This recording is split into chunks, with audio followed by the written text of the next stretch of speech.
नमस्कार बच्चों। अवकलन के अनुप्रयोग ये चैप्टर हमारा चल रहा था और उसकी मिसलेनियस एक्सरसाइज हम कर रहे थे और इससे पहले वीडियो में मैं प्रश्न नंबर 13 तक आपको करा चुकी हूँ। आते हैं प्रश्न नंबर 14 पर।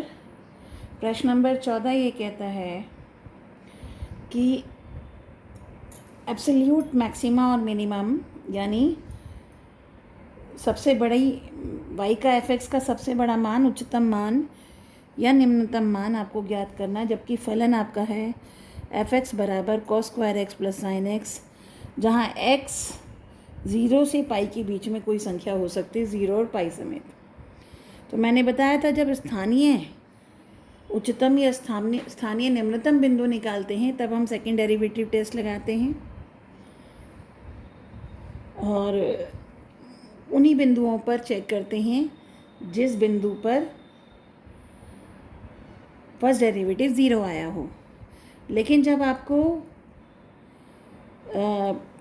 पूरे फलन का इस पूरे इंटरवल में सबसे उच्चतम या सबसे निम्नतम मान चाहिए होता है, तब फर्स्ट डेरिवेटिव को 0 रखने पे जो बिंदु आते हैं उनको तो चेक करते ही हैं, साथ में ही एंड पॉइंट को भी चेक करते हैं। इन एंड पॉइंट पे फंक्शन डिफरेंशिएबल नहीं होगा, क्योंकि कभी भी एंड पॉइंट पे फंक्शन डिफरेंशिएबल नहीं होता है, तो इनको फर्स्ट डेरिवेटिव से नहीं निकाल सकते। तो फिर हम क्या करते हैं, फर्स्ट डेरिवेटिव से सिर्फ वो बिंदु निकालते हैं जिनसे हमें ये पता चलता है जिन पर आपका उच्चतम या निम्नतम बिंदु होने की संभावना है, यानी जिस बिंदु पर dy बाई डी एक्स 0 होता है, उसका मतलब होता है कि उस पर जो स्पर्शी है वो एक्स एक्सिस के पैरेलल है, यानी वो उच्चतम व निम्नतम बिंदु हो सकता है।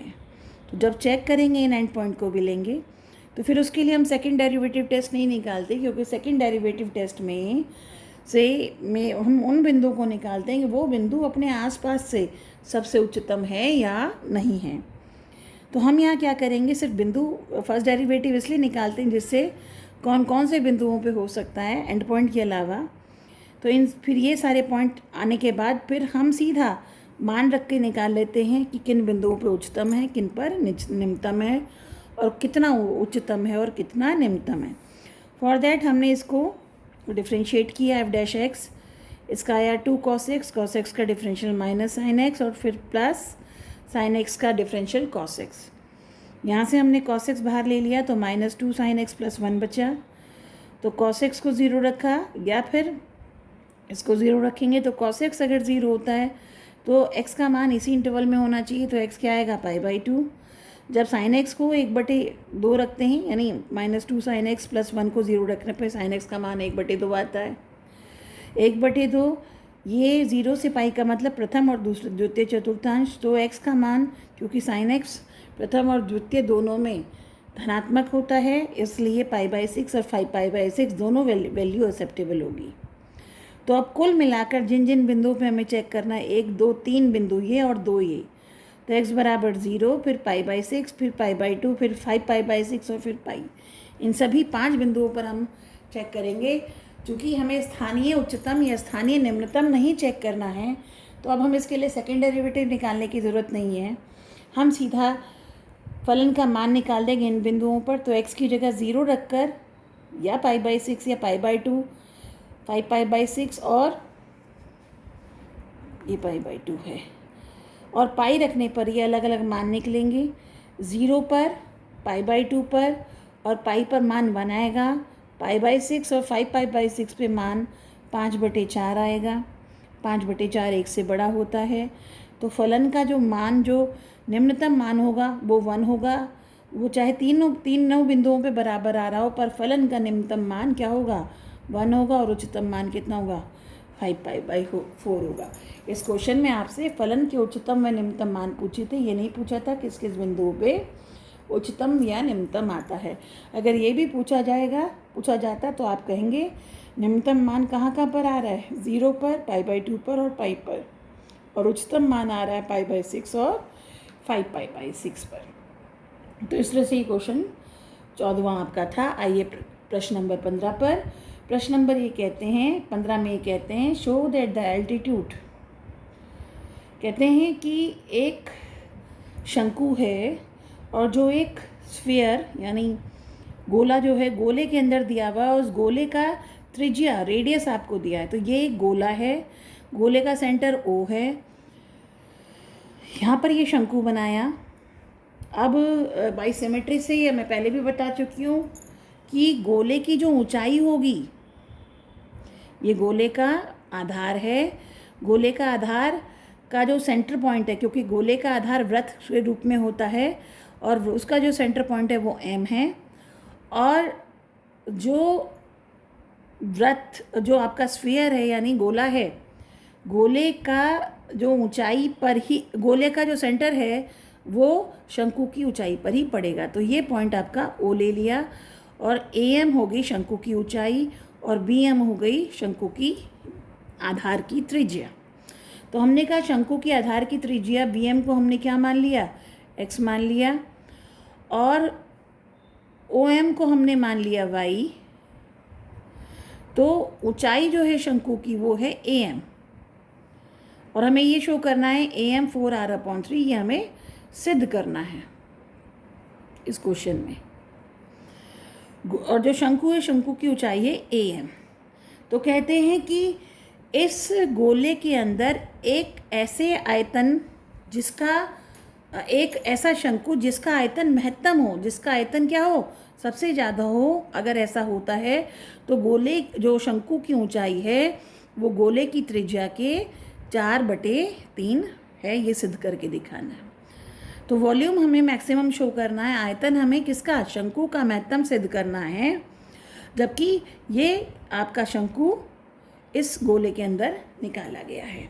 तो मैंने बताया था कि गोले का जो सेंटर है, केंद्र है, वो उसकी ऊंचाई पर AM पर, तो AM पर अगर ये यहाँ पर AM के ऊपर ये है बिंदु O है, तो AO, OC, OB ये तीनों किसके बराबर हो गए, OA, OB, OC, ये त्रिज्या हो गई किसकी, गोले की, और ये किसके बराबर है, R, और ये R आपको दिया हुआ है, ये कांस्टेंट है, अचर राशि है।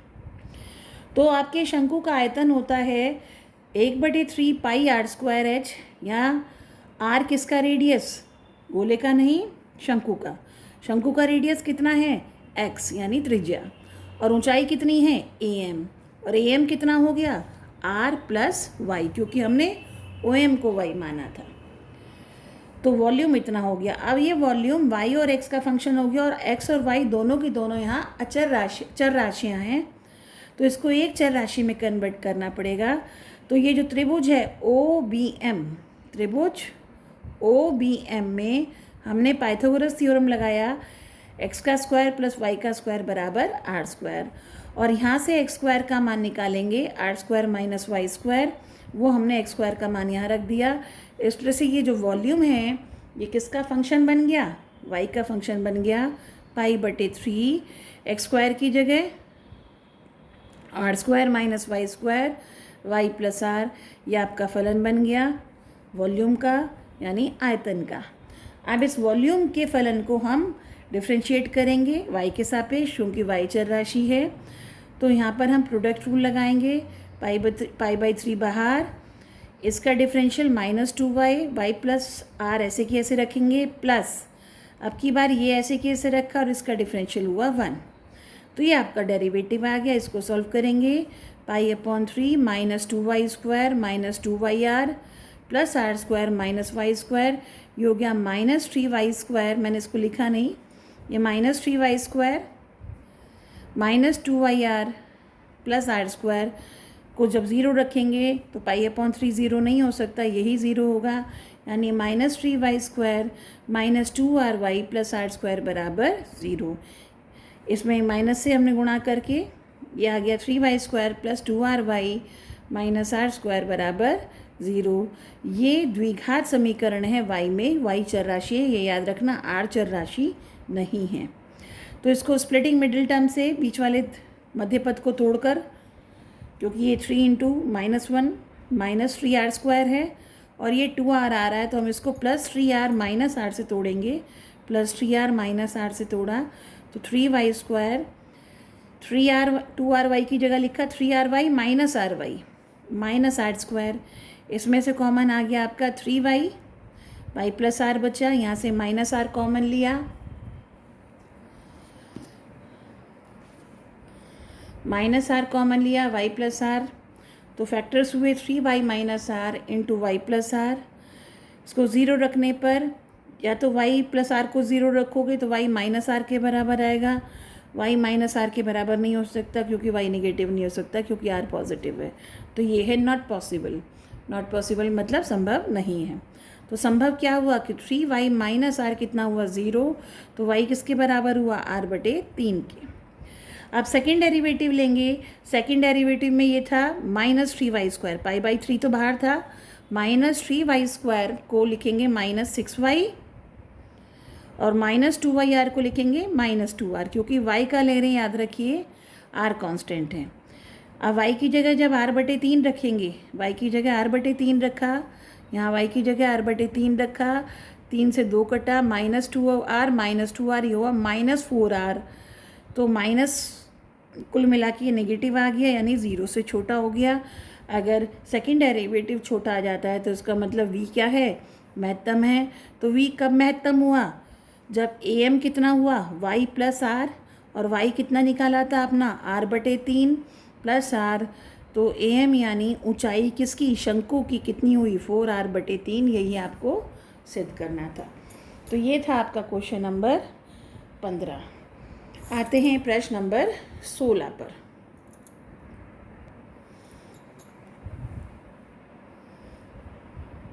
प्रश्न नंबर 16, क्वेश्चन क्या कहता है कि एक फलन f(x) है जो interval closed interval a b में डिफाइंड है, परिभाषित है। साथ साथ ये कहते हैं f'(x) 0 से बड़ा है, यानी फर्स्ट डेरिवेटिव हमेशा धनात्मक है, 0 से बड़ा होने का मतलब धनात्मक है हर एक उन बिंदुओं के लिए जो ए बी के बीच में है। तो आपको दिखाना है, आपसे क्वेश्चन पूछा गया है, शो दैट, बताइए कि f एक वर्धमान फलन है। तो ये एक थ्योरम है और बुक में आपका इसका प्रूफ भी है। मैं फिर बता देती हूँ एक बार कि वर्धमान फलन कौन से होते थे, बेसिक डेफिनेशन क्या होती थी वर्धमान फलन की। ये तो हमारा तरीका होता था वर्धमान फलन को सिद्ध करने का। हमने जितने क्वेश्चन किए हैं उसमें हमने तो इसका एप्लीकेशन यूज़ किया है कि जब भी फलन, अगर जितने इंटरवल में f'(x) 0 से बड़ा होता था, हम कहते थे फलन वर्धमान होगा। तो आपकी बार क्वेश्चन है कि अगर ये दिया है तो आप कैसे कहोगे कि ये वर्धमान फलन है। तो ये बेसिकली थ्योरम है आपका, और ये जो सिलेबस है आपका डिलीट हुआ है मध्यमान प्रमेय इस साल के लिए, उस पर ये बेस्ड है। तो फिर से बताती हूँ आपको कि कौन सा फलन वर्धमान होता है। अगर ये कोई फलन है तो आप देख रहे हैं यहाँ से यहाँ तक फलन वर्धमान है, यहाँ से यहाँ तक ये ह्रासमान है, और यहाँ फिर ये आगे क्या होगा, वर्धमान होगा।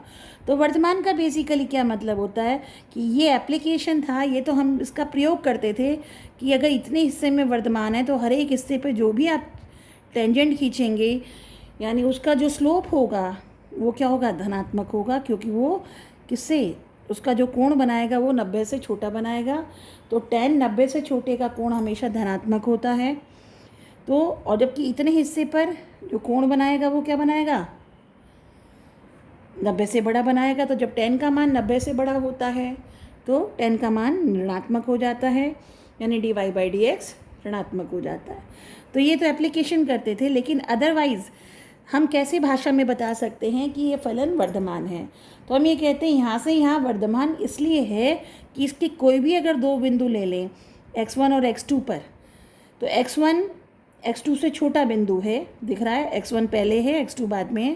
तो x1 यदि x2 से छोटा है तो fx1 यानी x1 पर फलन का मान, यानी ये वाली दूरी, ये जो ये दूरी है इसे कहते हैं fx1, और ये वाली दूरी fx2।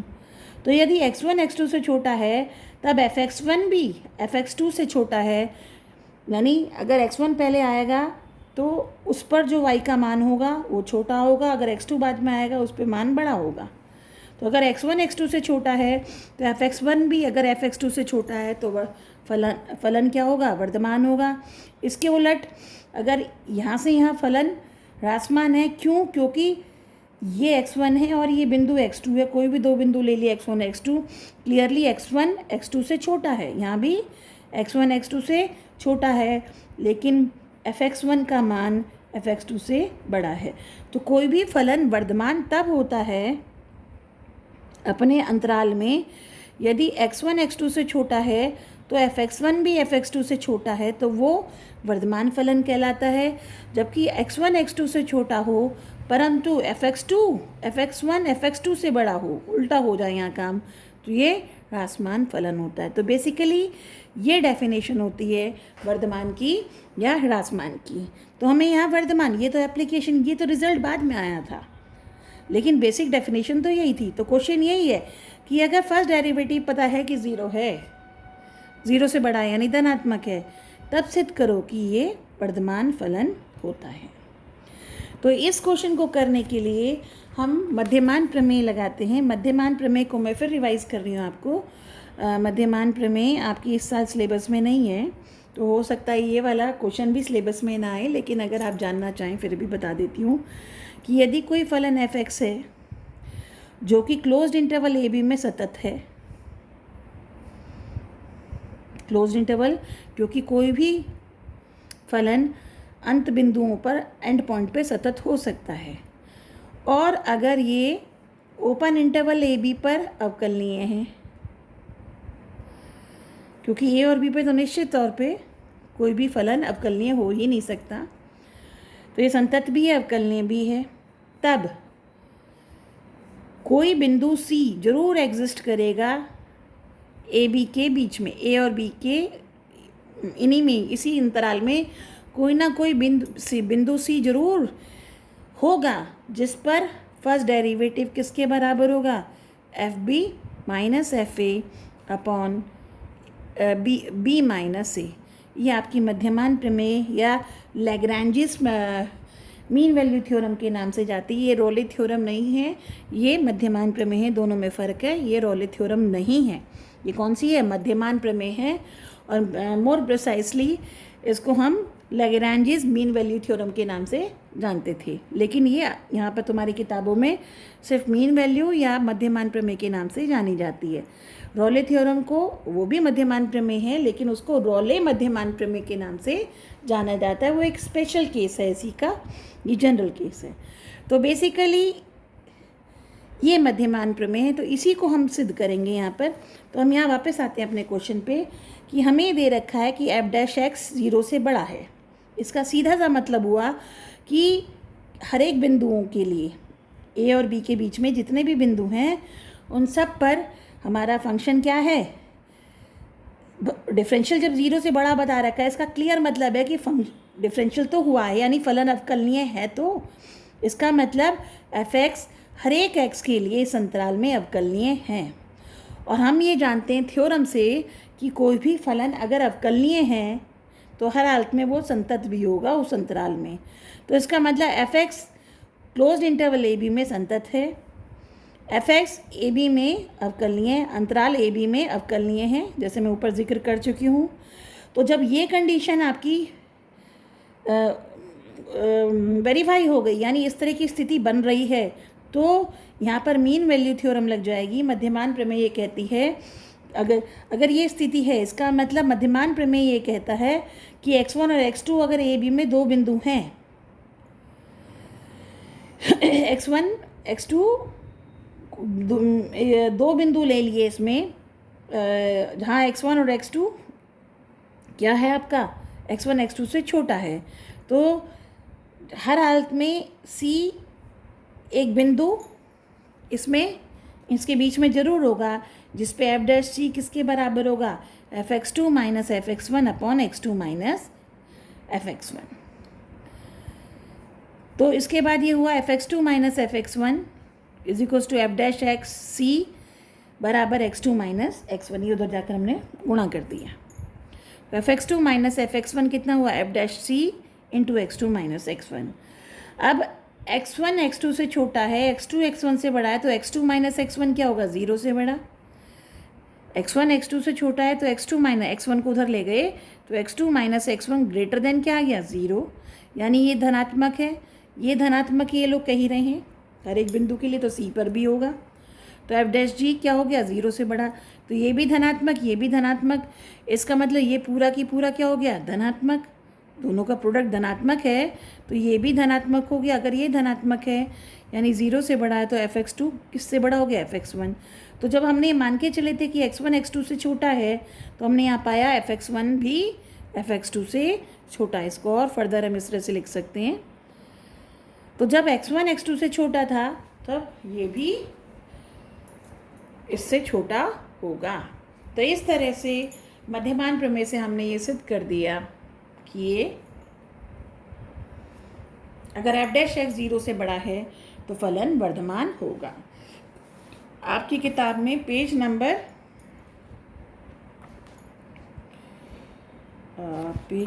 है ये, अभी बताती हूँ,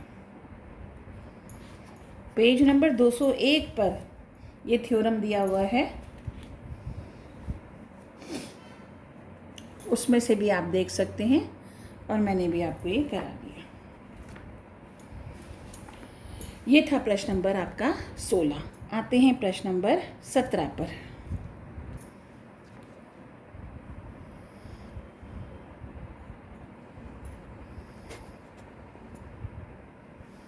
प्रश्न नंबर 17 पर आइए। प्रश्न नंबर 17 में ये कहते हैं एक गोला दिया हुआ है जिसकी त्रिज्या कैपिटल R दी हुई है, इसके अंदर एक बेलन हम कार्व्ड आउट करते हैं, निकालते हैं या इंस्क्राइब करते हैं, मतलब अंदर एक बेलन बनाने की कोशिश करते हैं ताकि उस बेलन का आयतन महत्तम हो। तब आपको ये सिद्ध करना है कि जो सिलेंडर की हाइट है mn वो रेडियस के कितनी है 2/√3 के बराबर है। ठीक है, तो हमें यहाँ पर इसकी हाइट और इसके आर में यानी स्फीयर के रेडियस, जो स्फीयर यानी गोले का जो रेडियस है उसमें रिलेशन निकालना है। तो आप इसको फिर से देखेंगे, ये हमारा गोला हो गया, गोले का सेंटर हो गया, तो ये OB OC OA OD अगर ये करें तो ये क्या बन गया हमारा, ये हमारा त्रिज्या हो गई। अब इसके अंदर हम एक बेलन निकालते हैं ABCD, ऊपर ये गोला है नीचे ये गोला है, ऊपर ये जो गोला कह रही हूँ ये आपका वृत्त है, AB डायमीटर हो गई उस वृत्त की, यानी जो बेलन है बेलन का जो आधार है वो वृत्त के रूप में होता है, और एक वृत्त ये और एक वृत्त ये, एक की डायमीटर DC एक की डायमीटर AB, तो उस डायमीटर यानी वृत्त का जो सेंटर बिंदु है, आधार का जो सेंटर बिंदु है, एक तरफ M है और एक तरफ N है। अब ये जो AB या DC ये जो बेसिकली इस वृत्त के लिए व्यास था, वो इस गोले के लिए, गोले का अगर एक भाग काट दें, सामने से ट्रांजैक्शन पार्ट देखें तो गोले के लिए किसका काम करेगी, जीवा का, और ये 90 डिग्री है, तो निश्चित तौर पे ये जो ऊंचाई है, जो आपकी ऊंचाई है किसकी, सिलेंडर की ऊंचाई है, ये आपकी जो बेलन की ऊंचाई है, उसी पर आपका सेंटर होगा किसका, स्फीयर का। तो सेंटर हुआ स्फीयर का ये। इसके अलावा ये तो मान लिया कि सेंटर O किस पे हो गया, बेलन की ऊंचाई पर, और ऊंचाई हम कहाँ से नापते हैं, आधार के सेंटर पॉइंट से। दोनों आधार के सेंटर पॉइंट को अगर ज्वाइन कर दें, किसके आधार के, बेलन के आधार के सेंटर पॉइंट को ज्वाइन कर दें जो कि वृत्त के रूप में था, वो आपकी ऊंचाई, तो mn आपकी ऊंचाई हो गई। इसी पर ही आपका स्फीयर का यानी गोले का सेंटर O हो गया। अब BM हमने मान ली त्रिज्या किसकी, जो आपका सिलेंडर है, सिलेंडर के आधार की त्रिज्या, क्योंकि आधार वृत्त में है, तो ये BM भी x हो गया और इधर CN भी कितना हो गया, x हो गया। जो सिलेंडर है उसकी ऊंचाई हमने y मान ली। अब आप ये देखेंगे त्रिभुज OMB और त्रिभुज ONC को देखेंगे, ये और ये त्रिज्या बराबर, ये वाली साइड बराबर, ये दोनों कोण 90 है, तो RHS से दोनों क्या हो गए, सर्वांग सम। कैसे त्रिभुज हो गए, सर्वांग सम। इसका मतलब ON और OM क्या हो गए, बराबर। ये टोटल दूरी थी y और ये दोनों आधी आधी हो गई, तो OM कितना हो गया, y/2, ON भी कितना हो गया, y/2। तो OM और ON कितना हो गया, y/2, जबकि y क्या है, बेलन की ऊंचाई है। तो अब इस त्रिभुज में त्रिभुज OBM में अगर हम पाइथागोरस प्रमेय लगाएंगे यानी बौधायन प्रमेय लगाएंगे तो OM का स्क्वायर प्लस BM का स्क्वायर बराबर R का स्क्वायर यानी x स्क्वायर, और ये था y/2, तो x स्क्वायर प्लस y/2 का वर्ग बराबर R स्क्वायर। तो यहाँ से हम ये रिलेशन निकाल दिया x और y, यानी दो चर राशियों में रिलेशन हमने यहाँ से निकाल दिया समीकरण 1 में। अब हमें महत्तम सिद्ध करना है किसका, आयतन, आपके बेलन का आयतन। बेलन का आयतन का फॉर्मूला होता है πr²h। यहाँ रेडियस क्या है, x, और ऊंचाई क्या है, y। तो ये हो गया πx²y। ये जो वॉल्यूम है x और y दो चर राशियों में है, तो यहाँ से x² का मान निकालेंगे और यहाँ रख देंगे, तो ये पूरा y में आ जाएगा, y चर राशि में आ जाएगा। तो वॉल्यूम इन y यानी चर राशि y हो गई = πx² की जगह रखा r² minus y²/4 into y से गुणा किया अंदर, तो πr² माइनस y⁻³ अब इसका मैंने डिफ्रेंसिएशन किया विद रिस्पेक्ट टू y, तो v' कितना हो गया, पाई, इसका डिफ्रेंसिएशन r², क्योंकि y⁻1 है तो y ख़त्म हो गया, y⁻3 का कितना हुआ, 3y², और 4 यहाँ नीचे पहले से था। इसको 0 रखा तो आपका आया r² बराबर 3y²/4, तो y² हुआ 4r²/3, तो y हो गया 2r/√3। सेकेंड डेरिवेटिव लेंगे यहाँ पर, तो ये आएगा r² का 0 हो गया कांस्टेंट, पाई तो बाहर था ही, और ये हो गया 3 दूनी 6, पाई अंदर गुणा हुआ y/4, तो माइनस का 6 पाई y/4। y चूँकि ऊंचाई है धनात्मक होगा, y का मान रखने की भी ज़रूरत नहीं है, y धनात्मक होगा, और ये सारे धनात्मक हैं, तो इस माइनस की इससे क्या हो गया, ये पूरा ऋणात्मक हो गया, यानी 0 से छोटा हो गया। y हमेशा 0 से बड़ा होगा क्योंकि ये ऊंचाई है। अतः जब सेकेंड डेरिवेटिव नेगेटिव आ रहा है, 0 से छोटा आ रहा है, तो v क्या हो गया, महत्तम हो गया। कब, जब y कितना है, ऊंचाई कितनी है, 2r/3। इस क्वेश्चन में आपसे महत्तम आयतन भी पूछा गया था, किसका, बेलन का। तो बेलन का महत्तम आयतन कहाँ से प्राप्त होगा, y का मान यहाँ रख दोगे, क्योंकि ये आपका वॉल्यूम का फॉर्मूला है, और महत्तम कब निकलेगा, जब y का मान इतना होगा। तो ये y का मान हमने यहाँ पर रखा इधर, तो πr² माइनस y² की जगह 4r²/3, ये वाला 4 यहाँ पर था ही, और y की जगह 2r/√3। 4 से 4 कट गया, ये रह गया आपका 2r²/3, पाई अपनी जगह 2r/√3, तो हो गया 2 दूनी 4, पाई r⁻3 3√3। ये आपका हो गया महत्तम आयतन। ये था आपका क्वेश्चन नंबर 17। क्वेश्चन नंबर 18 में आते हैं। क्वेश्चन नंबर 18 में क्या दिया हुआ है, बहुत ध्यान से देखिएगा। ये क्वेश्चन नंबर 18 पे आ जाओ। आपको एक कोण दिया हुआ है, कोण दिया हुआ है यानी कोण कांस्टेंट है, उसका एंगल अल्फा दिया हुआ है यानी अल्फा कांस्टेंट है, और उसकी ऊंचाई, शंकु की ऊंचाई h दी हुई है। तो h भी कांस्टेंट है और अल्फा भी कांस्टेंट है, ये याद रखने वाली बात है। तो कहते हैं इसके अंदर हमने एक सिलेंडर इंस्क्राइब किया, सिलेंडर काटा, सिलेंडर बनाया, बेलन बनाया मतलब, तो इस बेलन का महत्तम आयतन हो, बेलन का क्या हो, महत्तम आयतन हो, तब सिद्ध करो कि बेलन की ऊंचाई कितनी करनी है, शंकु की ऊंचाई की 1/3 होगी, अगर ये महत्तम आयतन का हम इसमें से बेलन काटते हैं। साथ में हमें महत्तम आयतन भी बताना है, किसका, बेलन का। क्वेश्चन को फिर से सुनिए, क्या क्या दिया हुआ है, शंकु की हाइट और शंकु का अर्धशीर्ष कोण हमें दिया हुआ है, यानी अल्फा और h ये कांस्टेंट हमें दे रखे हैं, याद रखिए ये क्या है, कांस्टेंट हमें दिए हुए हैं। दूसरा आपसे कहते हैं कि इसके अंदर आपने जो बेलन बनाया वो उसका महत्तम आयतन हो तो तब होगा जब बेलन की जो ऊंचाई है सिद्ध करो कि वो शंकु की ऊंचाई की 1/3 होगी।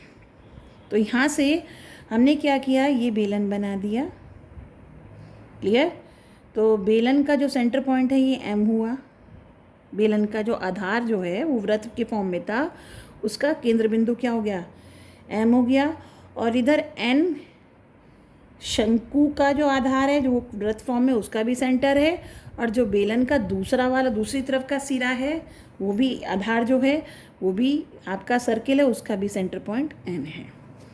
तो ये PQRS आपका क्या बन गया, बेलन बन गया। अब बेलन की त्रिज्या x मान ली और बेलन की ऊंचाई हमने y मान ली। क्लियर? यहाँ दिख रहा है आपको आराम से। तो अब आपको x और y में रिलेशन निकालना है, क्योंकि जो वॉल्यूम होगा बेलन का वो होगा πx²y। अब वॉल्यूम जो है x और y दोनों चर राशियों में, तो अब हमें x और y में रिलेशन निकालना है ताकि एक को दूसरे से रिप्लेस किया जा सके। तो अब आप कैसे करेंगे, आप आएंगे, ये y है तो ये वाली दूरी कितनी बच गई आपकी am, ये पूरी h थी, ये y थी, तो am दूरी कितनी बच गई h माइनस y, क्योंकि an है आपका h, mn यानी शंकु की ऊंचाई, बेलन की ऊंचाई हमने y मानी, त्रिज्या बेलन की हमने मानी x। तो इस तरह से am जो है ये माइनस ये हो गया h माइनस y। तो ये वाला जो त्रिभुज बन रहा है, ये वाला त्रिभुज AMP, इसमें ये एंगल अल्फ़ा, ये दूरी h माइनस y, यानी इस कोण के लिए ये लंब, ये आधार, तो tan के लगाएंगे, tan अल्फ़ा बराबर PM यानी x अपॉन AM, और AM आपका कितना है h माइनस y। तो यहाँ से x का मान निकाल लिया, x किसके बराबर हो गया h minus y tan alpha. ध्यान रखने वाली बात ये है x बराबर h minus y tan alpha, x और y चर राशि हैं, h और टेन अल्फ़ा या अल्फ़ा आपकी अचर राशि, एक कांस्टेंट है।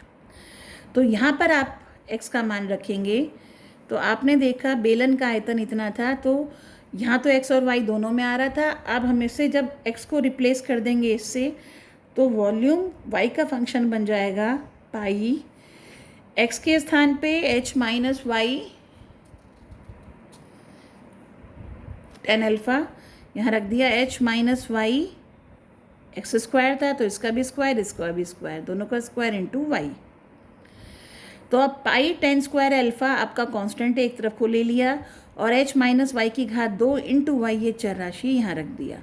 और जब डिफ्रेंसिएशन करेंगे तो प्रोडक्ट रूल लगेगा, गुणनफल का नियम लगेगा अवकलन का इन दोनों में, ये कांस्टेंट है ये बाहर रहेगा, तो v डैश वाई में ये बाहर कर दिया। अभी y का डिफरेंशियल लिया 1, h माइनस वाई की घात 2 ऐसे की ऐसे, प्लस y ऐसे की ऐसे, h माइनस वाई का डिफरेंशियल क्या होगा 2 इंटू एच माइनस वाई की घात 1, और फिर माइनस वाई का डिफरेंशियल -1। तो ये डिफरेंशियल आया, इसमें से h माइनस वाई बाहर निकाल लिया, तो pi ten square alpha h minus Y बाहर निकल गया, यहाँ बचा h माइनस वाई और यहाँ बचा -2y। तो यहाँ से आ गया h माइनस 3y आपका, ये pi ten square alpha h minus Y h minus 3y, ये आपका फर्स्ट डेरिवेटिव आ गया। अब जब फर्स्ट डेरिवेटिव को आप ज़ीरो रखोगे यहाँ पर, तो ये ज़ीरो आएगा, ये ज़ीरो नहीं हो सकता, ये ज़ीरो नहीं हो सकता, तो या तो h माइनस वाई ज़ीरो होगा। अगर h माइनस वाई ज़ीरो का मतलब h बराबर y, यानी y इसके बराबर, ये संभव नहीं है क्योंकि फिर तो सिलेंडर ही नहीं बनेगा, क्योंकि सिलेंडर की ऊंचाई अगर कोण की ऊंचाई के बराबर होगी तो सिलेंडर नहीं बन पाएगा, ये बाहर निकल जाएगा, यानी x ज़ीरो हो जाएगा। अगर ऐसी स्थिति आती है तो ये संभव नहीं है। तो दूसरी स्थिति क्या है, h माइनस 3y को ज़ीरो रखने पर h बराबर 3y, यानी y का मान आया h/3। यही हमें शो करना था कि जो आपकी बेलन की ऊंचाई है वो शंकु की ऊंचाई की 1/3 है। पहला पार्ट आपका हो गया। फिर कहते हैं ये आपका महत्तम है, ये बताना है आपको। तो महत्तम के लिए सेकेंड डेरिवेटिव निकालेंगे।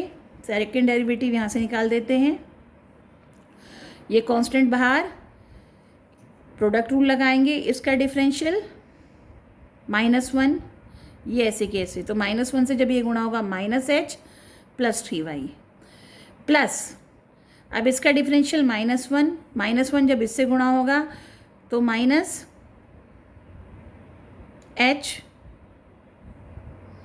इसका डिफरेंशियल -3h, -3 से जब ये गुणा होगा -3h प्लस 3y, तो ये आपका हो गया -4h प्लस 6y। और जब आप इसको -4h प्लस 6y, y की जगह h/3 रखेंगे तो ये 2h आएगा, -4h प्लस 2h -2h रह जाएगा, यानी ये किससे, ये आपका, अच्छा ये कैलकुलेशन गलत हो गई, ये 2h आएगा बेटे, गलती हो गई इसमें। 3y 6y में आपने y की जगह क्या रखा, h/3, 3 से 6 कटा 2 तो ये बचा 2h, ये बचा -4h प्लस 2h बचा -2h, तो ये बचा -2h पाई 10² अल्फा, जो कि 0 से निश्चित तौर पे छोटा है, तो महत्तम हो गया वॉल्यूम। अब महत्तम वॉल्यूम क्या है ये हम निकालेंगे,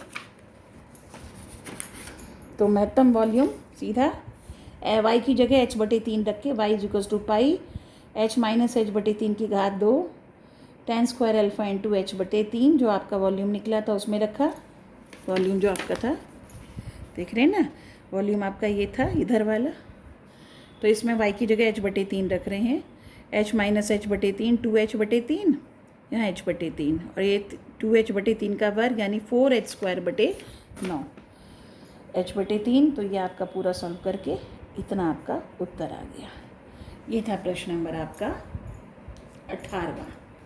आते हैं प्रश्न नंबर 19 पर। तो प्रश्न नंबर 19 में 19 से लेकर आपके प्रश्न नंबर 24 तक ये मल्टीपल चॉइस क्वेश्चंस हैं।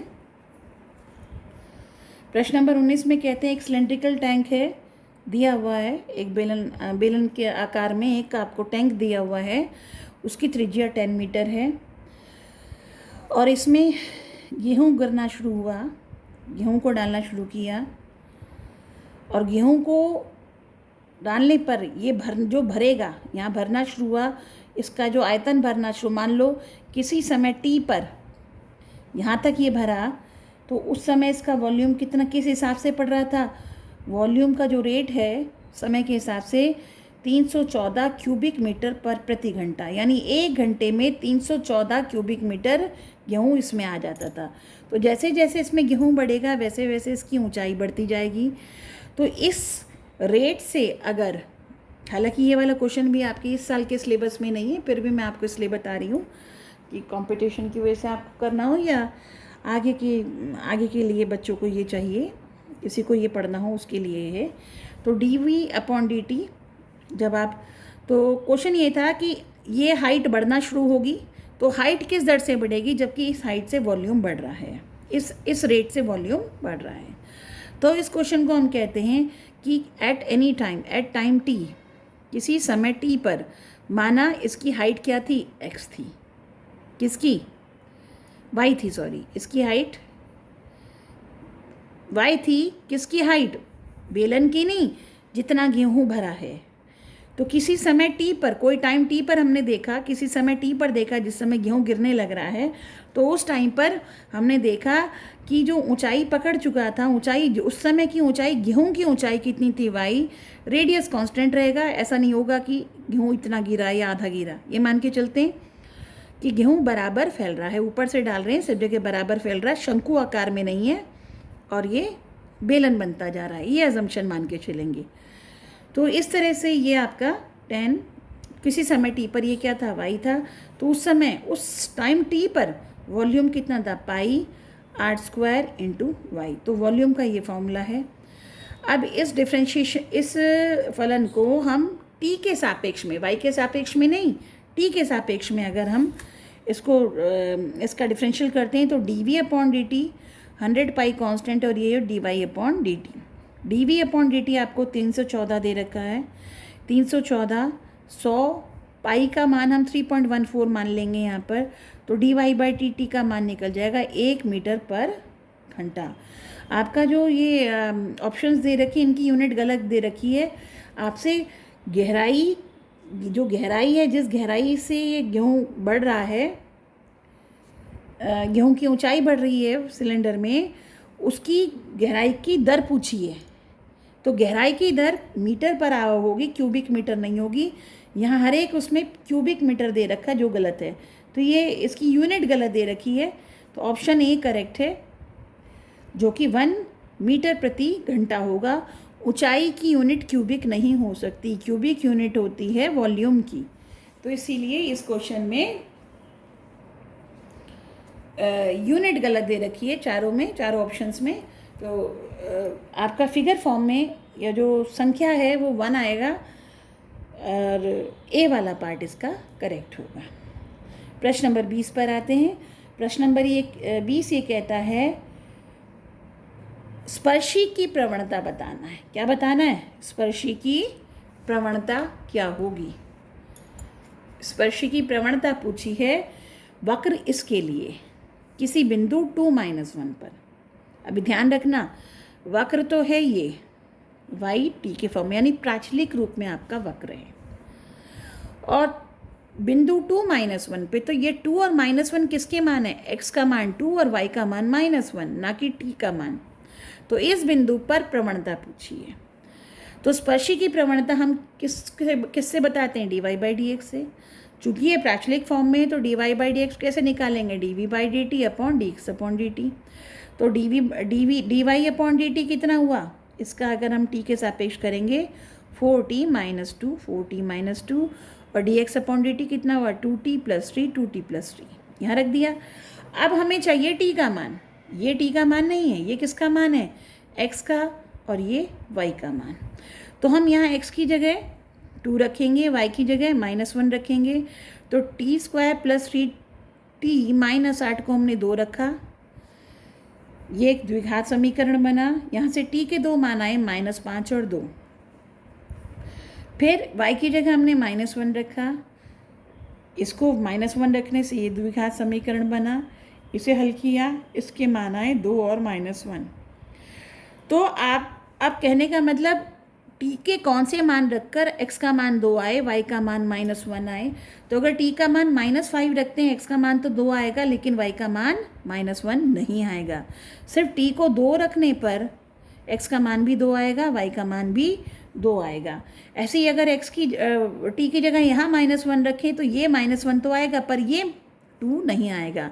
तो हमें t का वो मान चाहिए जिसके लिए x का मान 2 आ जाए और y का मान -1 आ जाए। तो इसमें t बराबर 2 आ रहा है, इसमें भी t बराबर, तो ये कॉमन वाला हिस्सा जो है, यानी t का मान 2 रखने पर x का मान 2 आएगा और y का मान -1 आएगा। तो t का मान जो यहाँ बैठेगा वो क्या बैठेगा? 2। तो अब t का मान यहाँ पर हमने रख दिया 2, 4 × 2 - 2, 2 × 2 + 3। ये मान रखने पर प्रवणता आई 6/7, यानी जो बी वाला ऑप्शन है वो आपका सही है, करेक्ट है। ये था प्रश्न नंबर आपका 20। आते हैं प्रश्न नंबर 21 पर। प्रश्न नंबर 21 काफ़ी लंबी वीडियो हो गई है। अगले 4 क्वेश्चन मैं दूसरी वीडियो में डालूंगी आपको, तब तक आप इतना करें।